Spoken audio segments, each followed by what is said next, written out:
Mag-review tayo, ba't may exam ba tayo? Mag-review tayo. Babayaran ko na nga lahat, utang ko, loko. Ano ba sinahod mo? 4 araw. Babayaran ko na kasi lahat. Wow. Kung tutusin, kulang lang ako ng tig-isa. Tag-isa.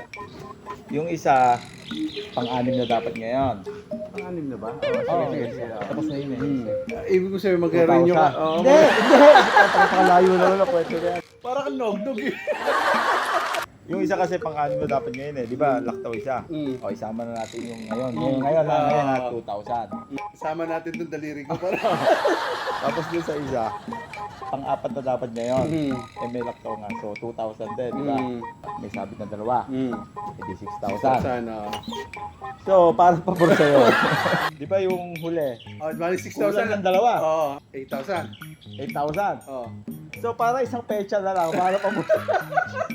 May utang pa ako ngayon. Dalawang libo. Oh, sige, hindi mo lang ako maniningil agad. Ay, ako yung babait na ba? Kung kailan mo lang gusto magbayad. At least malinaw na. Oo. Di, imbis na may hawakan ako ngayon, Oh. ako magbibigay sa'yo. At least, nakatulong ka sa akin. Nakatulong ako sa'yo. Ano ba yan? Lalo-luha ka ba? Kasi ako ngayon. Kasi napabilis pa ito, Oo, di ba? okay na. Kumita Pero huwag ako. mo problemahin yung utang mo. Hindi man ako nagmamahal. No problem ako. Pero wala, mamaya pag-uwi mo ha.